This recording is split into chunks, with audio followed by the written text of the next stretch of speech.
நமது பண்ணையில் கடினமாக உழைத்துக் கொண்டிருக்கும் அன்பு பச்சை கிளியை பத்திரமாக பார்த்துக் கொள்ளவும். ஏனென்றால் அவன் என் கண்ணுக்குள்ளே திரிகிறான். அதுபோக அவன் மாடு மேய்க்கும் போது அவனுக்கு வெயிலில் நடக்க விடாமல் அவனுக்கு ஒரு புல்லட்டு வாங்கி கொடுத்து, பேண்ட் செட்டும் வாங்கி கொடுத்து, ஒரு தொப்பியும் வாங்கி கொடுத்து போட்டிருக்காருயா. அவனை அவனை அழகு பார்க்குமாறு மிக தாழ்மையுடன் கேட்டுக்கொள்கிறேன். அதுபோக அவனை கயிற்று கட்டில் போட்டு வெளியில் படுக்க விடாமல் ஒரு பஞ்சுமத்தை வாங்கி கொடுத்து அவனுக்கு ரூம்பு போட்டு ஏசி போட்டு தருமாறு கேட்டுக்கொள்கிறேன்.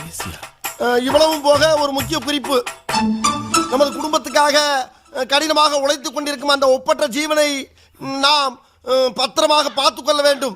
அப்பொழுதுதான் நாம் எல்லோரும் பத்திரமாக இருக்க முடியும். ஏண்டா மொத்தமே 4 வரி தான் இருக்கு. 4 வரி தான், ஆனா கூட்டெழுத்துல எழுதியிருக்காரு அவரு. கூட்டெழுத்தா? அதுடா கூட்டெழுத்து. நான் படிச்சிருக்கல கூட்டெழுத்து. அந்த டீச்சர்ட்ட அப்படிதான் எழுதிருப்பாங்க. கேளுங்க. என்ன அப்படி பாக்குறீங்க?